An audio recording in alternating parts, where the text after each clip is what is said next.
me quickly take this to Adrian Calill with us on this broadcast. John Spencer stays with me on this special broadcast. Adrian, your take on the word that's coming in from Iran. American interests in the region will be targeted. American civilians are fair game. As Colonel Spencer said, that would be a grave mistake on the part of the Islamic Republic. But once again, the enemy always gets a vote. It's interesting that they're talking about cutting off the Strait of Hormuz. That's something that they always have threatened, going back to the 1980s during the tanker war, 1980 to 80 or 86 to 88. But we have to look at the Iranian Navy, what that consists of. And what you have are a couple ships and a lot of these bog hammers, which are these fleet boats with 50 caliber machine guns and some rocket launchers on the side. And they are no match against the American Air Force. We also did see some action by earlier before the American bombings of at Bandar Abbas. The reporting was that at Bandar Abbas they were hitting drone factories. It also looked like, if you know anything about how they patrol the Persian Gulf, that's one of their main bases for the IRGC, both using air and sea. So they try and take retaliatory measures along the sea, and it's going to lead to more losses. More losses. Colonel Spencer, your appreciation of this threat that's being reported by the Iranian media that they will target U.S. bases and U.S. interests in the region? It's reckless. Hopefully it's just words for the sake of the Iranian people. I don't want any more Iranian people caught in the crossfires of what the Islamic regime has done. It would be, President Trump said it would be the end of them if they made that fatal decision. Israel was doing plenty a good enough job of destroying Iranian military, IRGC, even the besieged they're attacking. And they've just gotten a resupply of ammunition. So Iran doesn't want to fight with the United States. That is awful. This is actually a chance to end this, to give up the nuclear program. They can lick their wounds at this point, but that's just reckless statements to threaten the United States. Hopefully it doesn't lead to action. Lick their wounds, perhaps, but will they also speed up their nuclear program covertly now? The facilities that have been taken down, fair enough. We still have to wait for the bomb damage assessment to know the extent of damage. But other secret locations, and Iran for a very long time has said they've got multiple secret locations. Now they'll speed up their weapons program. Can they do that? I don't think so. Of course,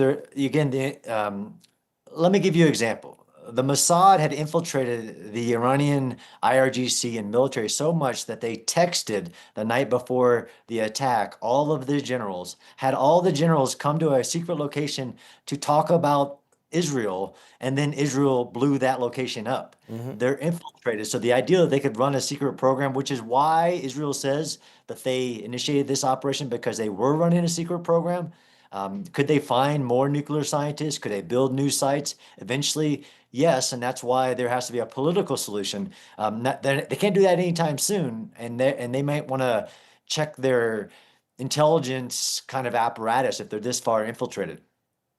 Oh, absolutely. And Adrian, is this then endgame of Ayatollah Ali Khamenei's regime that's set up? And that question that I'd put to Harold Rowe too, is there somebody waiting in the wings? Because there are commentators who say that the son of the Shah of Iran has been living overseas for so long, he cannot just come over and take over a government, take over a system as huge as Iran. It will be in some form, even if it's not the Ayatollah, some form of the same regime that will continue. Well, I think well, if you look at the Shah, and I'll say the Crown Prince Reza Pahlavi, yes, he has been living in America for a long time, but he is, if you look at certain polls, you see about 70%, 60% on the lower side, as a recognizable opposition figure that people favor in Iran right now, inside Iran. And then outside in the diaspora, it's somewhere around the same number. He is and has been very public that, he does not want to be the leader of this country. He wants to oversee a transitional type of government. It's not up to us to decide what comes next as far as type of government if this regime does collapse. But the Crown Prince, he does, I think, restore continuity with the past of Iran, this rich history that they have. You can't say that he's his father. He's not his father. He's different, and he's got there's a lot of people in America and around the world that want to go back and rebuild this country. So I think there is and you also have to look inside Iran. I don't believe we're going to see and we've learned from our mistakes, and we're not going to do this, but you're not going to see a de-Baathification type process that we saw in Iraq. Okay. You're going to have people from the government that were working at these lower level jobs that are going to be, they're going to be part of this rebuilding Iran if it comes to that point. But really, the ball's in Khamenei's court. He has continually miscalculated since October 7th, over and over and over again. That's interesting. You say that there will be no Iraq-like de-Baathification, because we saw the chaos that Iraq descended into. We saw the chaos in Libya post-Gaddafi. Is there an apprehension, Colonel Spencer, the same could happen in Iran if there was a haphazard? Because there are many who say that Benjamin Netanyahu didn't have a plan. His only plan was regime change or target the nuclear assets. What then? There was no rebuild plan. You buy that argument? You buy that logic that was put forward by some analysts? I do not buy the logic that this resembles Iraq for sure. I was there on the ground when they decided not just to overthrow the Saddam regime, but also to fire everybody from the former Ba'ath Party, everybody you would need to rebuild a country, and then went on a failed nation-building mission.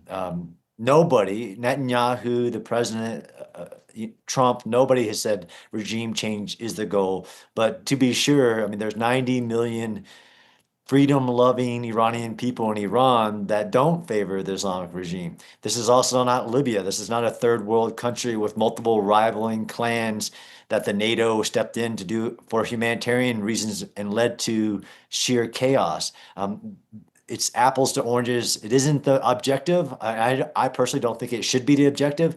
If the Ayatollah continues to miscalculate and weaken so much so that the people can take to the streets like they did during the Women Life Freedom Initiative, that's great. But nobody in the West. So I think that's a kind of a lazy comparison for those analysts that do that. So no comparison with Libya or Iraq or even Syria, where there was a regime change operation, and at least in some places they say that there are terrorist or pro-terrorist regimes that are now in power.